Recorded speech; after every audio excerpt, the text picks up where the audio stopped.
6 years ago, I quit my job and I started doing the thing that I love. I'm going to tell you about how I did that, in the hope that some of those things might help you. My name is Andri Søren, I'm a musician and a photographer, amongst doing other things. And so there is a slight focus on somebody who might be moving towards a creative kind of career, but there are definitely some principles I think that apply to everybody who wants to make some kind of change in their life. So, how to quit your job, do the thing you love, and make lots of money. I'm going to tell you exactly how. Except maybe for that last step. I haven't quite cracked that yet. But definitely paying the bills. Ding!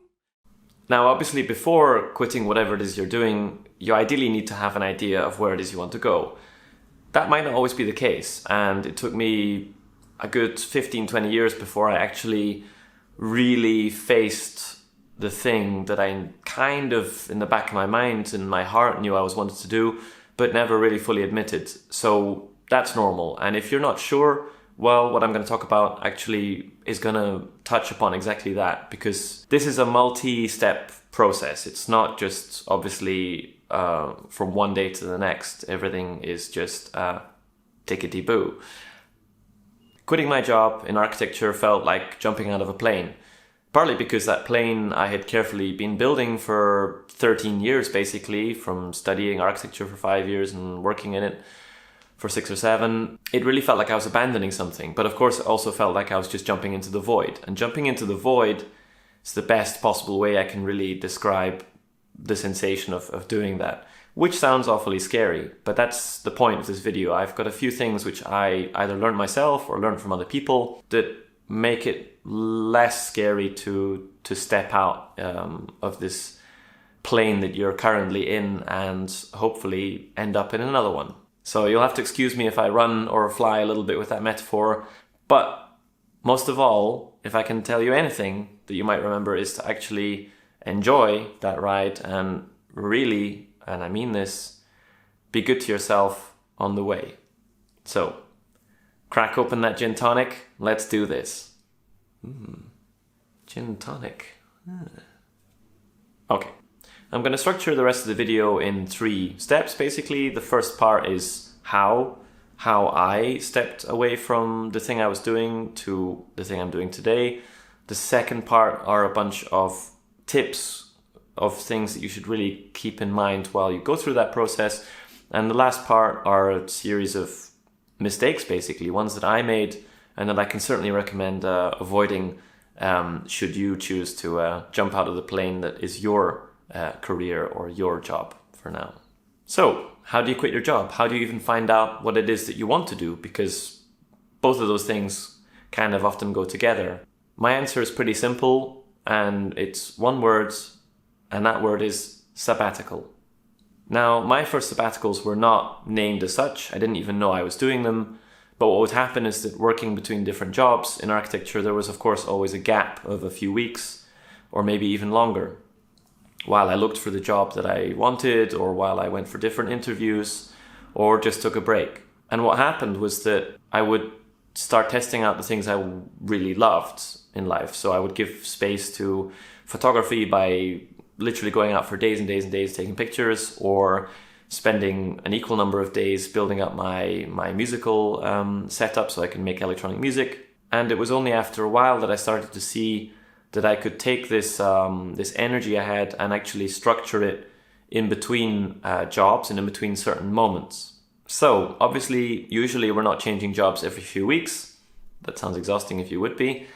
And so we kind of need to look for a couple of ways, or 2 or 3 ways, where we can create space and time in our life for trying things out. Some of us have got holiday time that we can use, but that's hard. I know that's tough to take that time that normally you use to just stop thinking about stuff and stop feeling under pressure. But if you can find a way to do that, that's a great start. What's also possible is to talk to your employer and look for some time off, basically, unpaid or whatever structure there is. And this is going to be something which becomes only more common with time. I'm really, really sure you can already see that all the discussions around work-life balance just continue to snowball and are getting bigger and bigger. And I hear more and more people and friends around me who talk to their employers and say, I just need a bit of time for this. And that employer would rather keep a good employee and have them functioning and happy than just have them go completely. So even if they have them less of the time, that's still better than nothing. If you don't have that kind of employer, well, then we're going to have to look for more drastic solutions. One of the most drastic solutions is to get yourself fired. I got myself fired, but then I convinced them to rehire me in that same conversation. But that's a quite interesting story for another time. The usual way to go about these things is simply to take a break between jobs.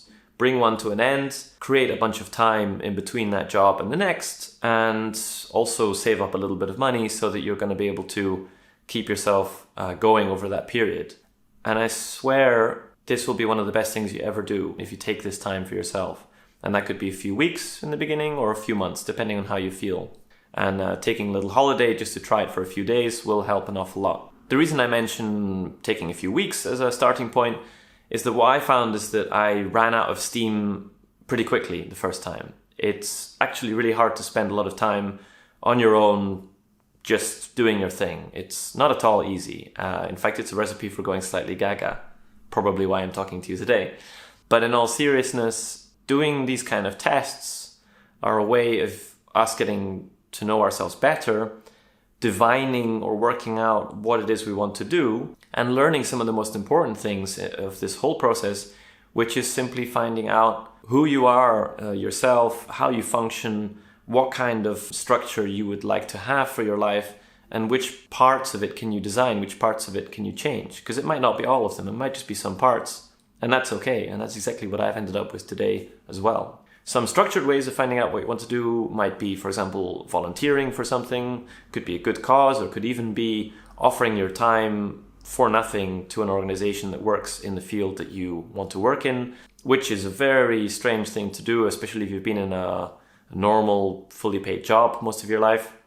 But I know people have done this, and literally a whole world has opened up to them, and within weeks or months, they've been able to either work out what that world was, whether they like it or not, and most often than not, that world also discovers that it quite likes them, and they get pulled happily into it and start working in that field. Another possibility, of course, is to do some training sessions, but of course, they're not always that well geared towards finding really if it's a thing for you or not, but rather showing you how to mechanically put something together or just make it work. But they can be a good start, so check out local schools and these kind of things, because they might be an option. The second thing I discovered I needed in order to quit my job, as advised by a very good friend, was a parachute. And a parachute obviously works in very well with our metaphor of jumping out of a plane, but it's also because when you do make such a big change, you need some sense of security, some sense of, I will be okay no matter what. And a parachute can take the form of an agreement with your employer to come back after a few months, or it could be that you've just built up enough cash reserves basically in your bank account that you can keep going no matter what.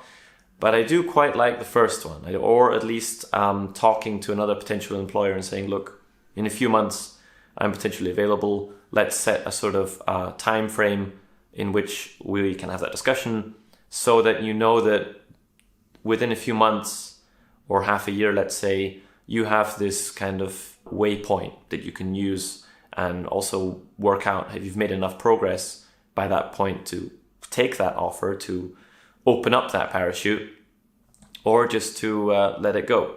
And I can't stress that one enough. Having a parachute, having some safety, and I mean this financially basically, is really, really, really important, because if I've learned anything from my journey and also the journey of my parents, who are both self-employed, independent musicians, is that money is a killer, like worrying about money. Of course, it's kind of obvious to say, but it's hard to really measure how much it can push you down not being able to look after yourself monetarily. It's something that pushes down on all parts of your life and your soul, basically. So I'm going to come back to this a few times because it's something that I made some mistakes with, and making a decent parachute or two for yourself are really, really worth it just for peace of mind and letting you concentrate on the thing you're doing. The third thing you're going to need to change what you're doing in life from one thing to another is some kind of target, some kind of landing zone, or James Bond style, some other plane that you've noticed on the horizon that you're going to jump into once you've jumped out of this one. But it doesn't have to be as wild as that. It can be as simple as trying to change your position within the plane you're currently in. So moving from the back near the toilets up towards the front and the cockpit, or just to an aisle seat so you can see where the hell it is you are. So that's the first part. First things first, take some time off, make some kind of sabbatical for yourself, and give yourself the time and space to consider what it is you want to do and to try it out and discover what it is like to do those things. The second one is to make a parachute. You're going to need some kind of security, and I can't stress this enough. You need a sense of, no matter what happens, I'll still basically be okay. This is an investment I'm making, and not a game of life and death, like jumping out of a plane, obviously. And the third one is some kind of target, even a modest one, even if it's just changing places with another passenger on the same plane. This is already a great start. This is part of a process which will take some time. There are 3 things that occur to me as being really valuable to keep in mind while you undertake this kind of long process of being in one place and going to another, or changing your direction in life. And the first one is instinct. Now, instinct is not a laser-guided missile, not at all, but it is a very, very good compass of what we want to do. It gives a very good clue about the general direction. And it's going to be so useful in at least navigating your way towards the approximate kind of area where you want to be, if not telling you exactly what you want to do. In my case, my compass swung wildly over in a certain direction when I was 10 years old, and I got my first computer and started making music with it. And it's then 20 years later that I really had a good look at that compass and realized, yeah, I've wanted to do this all of that time and should definitely have been doing it more. So that's the great news, is that you already have something built in which basically is telling you approximately what it is you want to do. You just need to take some time with yourself and try and divine what that is.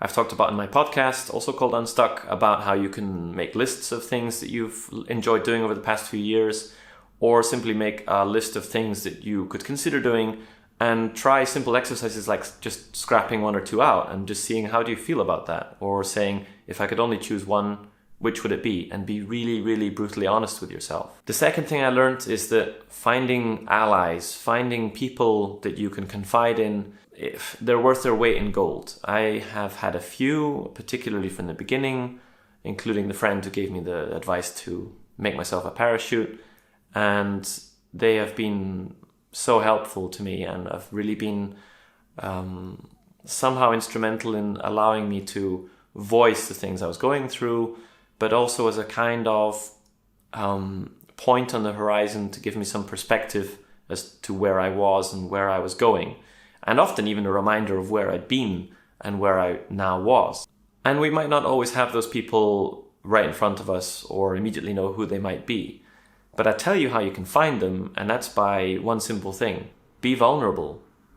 Be open with some people in your life and share with them what you'd like to do. And I swear, sooner or later, you're going to find a few that can really work as allies in going forward. And if I learn anything, is that people really are willing to go with you on these journeys, and that's amazing. That said, maybe don't start with your immediate work colleagues, although many of those, once I told them, yeah, actually, secretly I like making music, they were some of my best supporters in that journey. So you never know, but that's maybe office politics. In your life, all around you, there are plenty of people willing to be these allies of yours.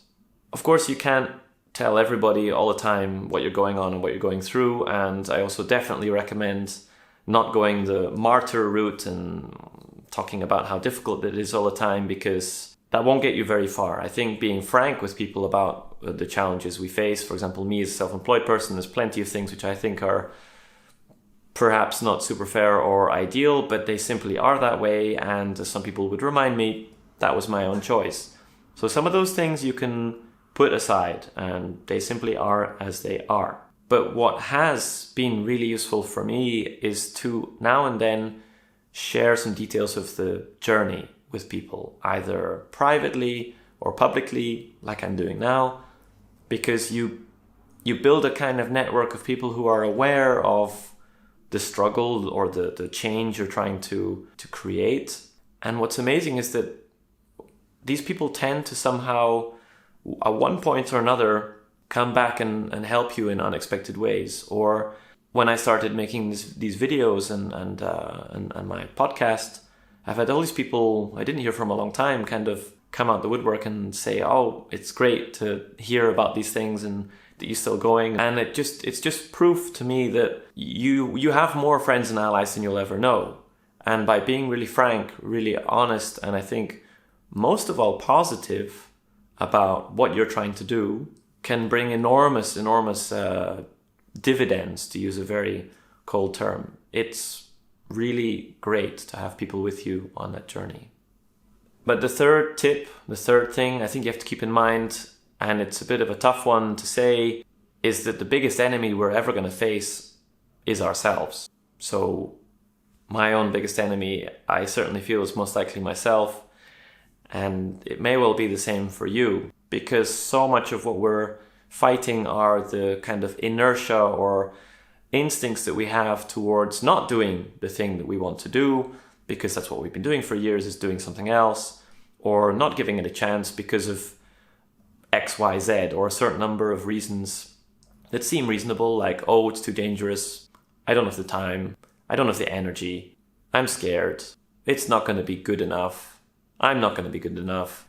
And these go on and on and on and on. And, I tell you, human nature is very peculiar sometimes, because you can see how our biggest enemy is often ourselves. And that's really the case here. But that's also why point number 2, having allies and having people to now and then snap you out of it, is super, super useful.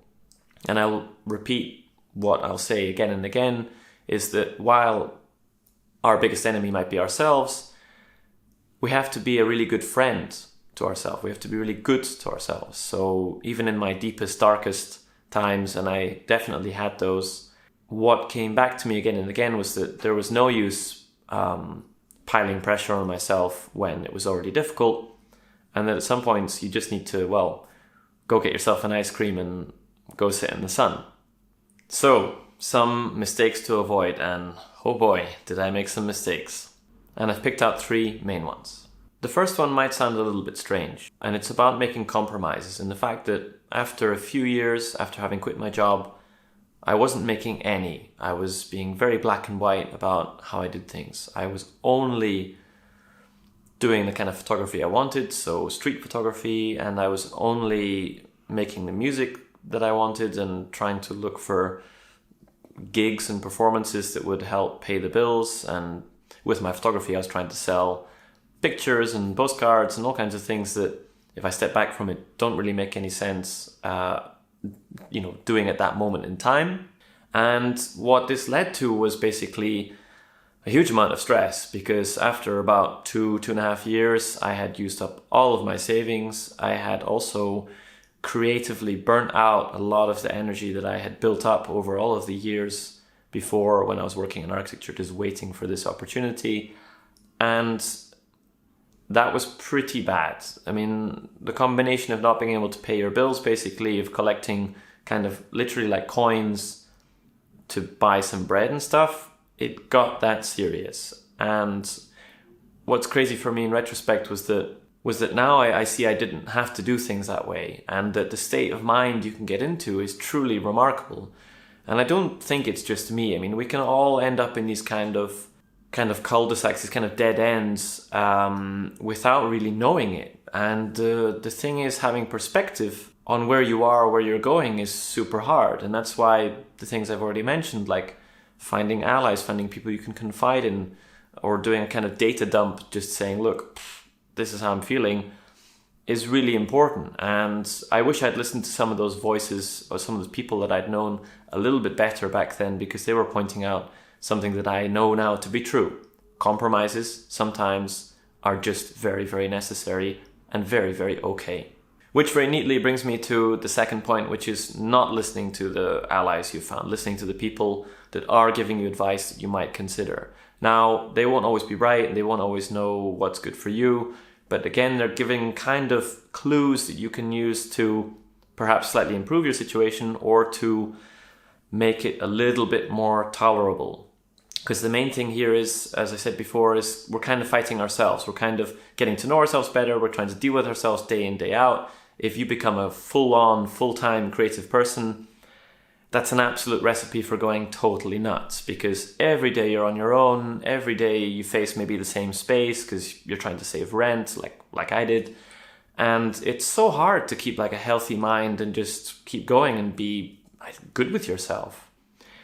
And I had people who would now and then say something like, what about you would take some photos at our corporate event? And my reaction would be, how about no? A few months later, they would say, and how about you take some pictures at our next event? And I would say, how about no? Because I had this notion that, I don't think it was beneath me, but I was like, I don't do that. That's not why I quit. That's not why I quit architecture, which I already loved a lot, but as a job was just not fitting me. That's not why I did all that, just to end up taking pictures at some corporate cocktail or something. But I was really wrong, like really, really wrong. Because the day that I actually listened to that advice and the day that I took that job, thank you, Gabby, is the moment that I was like, that wasn't that bad at all. In fact, it was actually quite good. Because I got out the house, I'm serious here, I met some people outside of my usual world of making art on my own most of the time, and I made some money to pay the bills. And that third one is really important, because without money, you're just going to be a ball of stress. And there were other people that had other pieces of advice for me, and some of them I tried, some of them I didn't. But some of the most important ones came from those people who were and are my true allies, who just were like, wait a minute, maybe why don't you try that? Because that would at least give you this, this, this. And it's really easy to ignore them because you think, no, I'm doing my thing, you don't know what it's like and so on. And that's a very risky strategy. Life is a compromise, because what we are right now, who we want to be, are always going to be different things, and our environment is never going to be perfectly set up to allow all those things to be true. That's just the way it is. That's a fact. And so having some measure of compromise, say, for example, like I do now, working 2 days for the corporate world and then working the rest of the time for myself, that's a good one. It works. It's not the one, but it's one which gives me enough headspace to just do the thing I want to do. And the third thing which happened, and I really regret this in so many ways, and explain why more in detail, is that I forgot that it's a long journey, and moreover, that you should enjoy the journey, because life is for living and not for feeling really sort of traumatized by what's going on all the time. Now, I guess I was never traumatized, but for sure I spent more time worrying than perhaps just reflecting on, hey, I'm doing it, I just got up on stage there and did a show, and that was really scary, but I am doing that. I have made time for the thing that I wanted to find out what it's like, and I am doing it. So again, returning to this thing of being good to yourself and being like, yeah, okay, so I'm not famous. I don't have lots of people following me on whichever social media channel you're looking at, but you are step by step going towards something that you wanted to find out more about. I will leave some of the mistakes in, just so you know what it's like making these videos. And so I would say those are my three main mistakes that really jump out at me. There's many more. One, avoiding compromise for too long and being really black and white about what I was doing. It's okay to do some things which just make certain aspects of your life easier so that you can do the hard stuff. The second thing was not listening to people who now and then had a very good suggestion as to how I could find that balance or make that compromise. And the third was forgetting it's a journey and you should enjoy it. And the thing I really regret doing is not making notes or making a vlog about that whole process. Man, you would have seen me looking a little bit more disheveled, shaved, than I do today. But I wish I had, because it was really crazy. It was a really wild roller coaster of the good and the less good.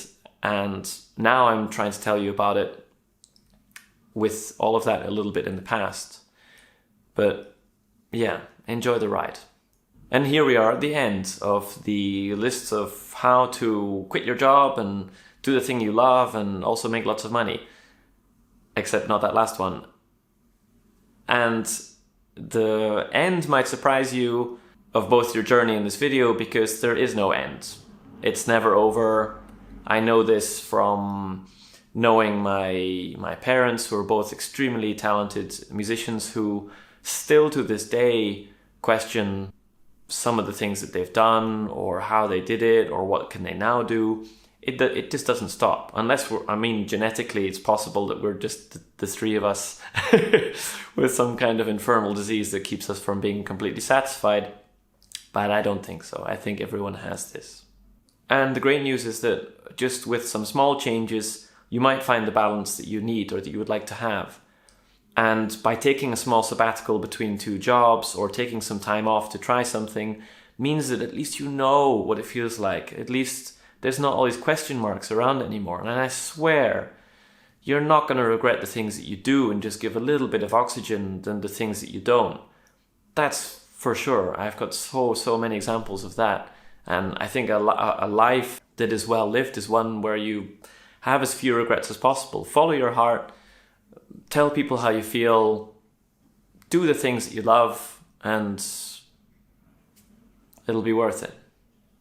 And if the first steps that you take are not the right ones, that's normal. In fact, it's more than normal. Return to base, gather your strength, and get ready for the next push. And enjoy it. So in summary, listen to your instincts. Look at that little compass that tends to point in the right direction. Give compromise a chance. You're not going to be able to do everything from day one. Find some allies. Let them give you advice and try to take the good advice carefully, or to at least also give that a chance. And more importantly, help others if you can as well, even when you're not in a great place yourself. It's going to be something that pays back. There is such a thing as karma, but it's not something mystical, it's real. Doing good things with good people leads to good things with good people. But last of all, enjoy the ride and be good to yourself. So that was how to quit your job in 3 easy steps, or how to quit my job in 3 easy steps if you find yourself in some parallel universe. If that's the case, you have my commiserations, but don't worry, 6 years down the line, you'll be fine. But for real, I'd really like to hear about any of the things you're going through. I already had some people comment below, and that was really, really cool. It also gives me a lot of energy to make these videos and gives me some clues about maybe how to improve them. Because as I go along, I am working it out as well as I do it.